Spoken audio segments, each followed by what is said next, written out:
War has come to Middle-earth.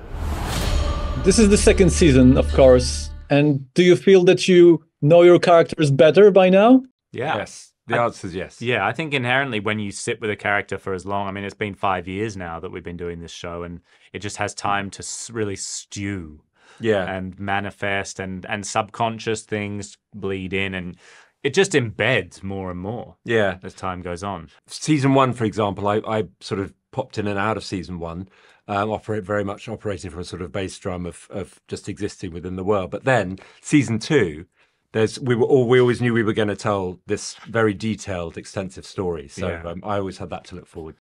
Okay, as actors, do you feel that you have to like your characters? And do you like your characters?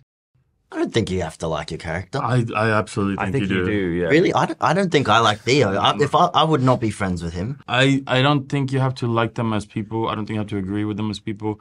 But there's a sense of compassion. Yeah, empathy. You know, and empathy, and and there's a level of love in there, regardless of how you moralistic. Like, we're not supposed to be moral judges of our characters. We are supposed to be, in my opinion, I stood up. In my opinion, we are here to investigate and defend the most honest version and most truthful version of whatever human experience your character is having, regardless of how that falls in the moral compass. So I do think you have to like your character. Yeah, they'll be fascinated in them. There's got to be an interest, a real sort of how does he work, and a fascination with the intricacies of that, and then play it as truthfully as possible. Yeah. I feel like I just lashed out on you on camera. I was like, no, absolutely.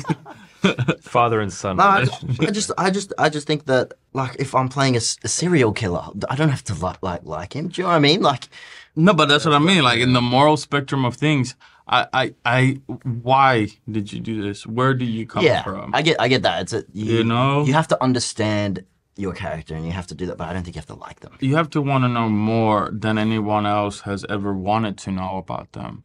I've just took over. And it's just a back and forth. Sorry, man. Please do take over. Sauron, he changes his appearance. He changes his name this time. Did it feel, in a way, like a completely new role to play? Or is it just a continuation of what you did before? It was a continuation. It definitely didn't feel like a new role, although there was elements of having to create a new dimension to him. But that's the fun stuff I love about acting, is experimenting and changing a bit of movement and vocal stuff. And that's the joy in performing. And to have the privilege, I feel like a lot of younger, I used to say young actors, but I'm not young anymore, which is tough. What are you talking about? Well, I mean youngish. But like a lot of young actors, they don't get afforded the opportunity to play real transformative roles. This is a role where I have the capacity to do that, so I feel incredibly lucky. Yeah. And Celebrimbor, this time, I think he got, in a way, upgraded. We see much more of him than in the first season. Would you call him a protagonist of the second season? Well, he's certainly a protagonist of our storyline. I think it's a bit much to call him the protagonist. Well, I think possibly a protagonist rather than the. In our storyline, certainly. He certainly is. Because it's just the two of us. Yeah, and I'm the antagonist. And you're the yes, I suppose you are. Yeah. And then, they just and then they just become antagonists. Yeah, they're just antagonistic. Rings of Power is, of course, a very big production. I wonder, how do these fantastic costumes and enormous sets inform your character work? Yeah, I mean, I think the second I put on any of my costumes, it's quite easy to just become Mielił. I mean, it affects your posture. It affects how you carry yourself. It affects how people treat you and view you. So, putting on the costume, stepping onto one of those sets, it's very transporting, and it happens very quickly. And again, I think what's exciting about season 2 is that, we're introducing even more landscapes. We have new parts of Middle-earth that we haven't yet seen, new characters, new creatures. So really, we're just sort of building on what we introduced in the first season.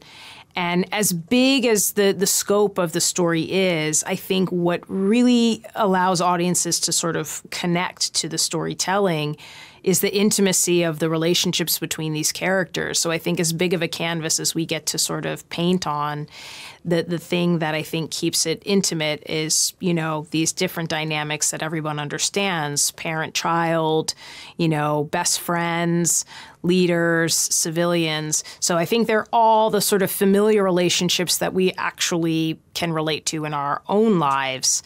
It just happens that, you know, it's in a huge fantasy epic within Middle-earth. Being a very serious story, does it still sometimes feel like you're just playing dress up? Is there element of fun to it? Oh, yeah. I mean, I wish I could go to my boyhood self and tell him that when you're older, there's going to be a day you'll dress up like the High King Gil-galad, get on a horse, get dressed in armor, carry Aglos into a field of screaming orcs and fight for your life. Like, and someone will pay you to do it.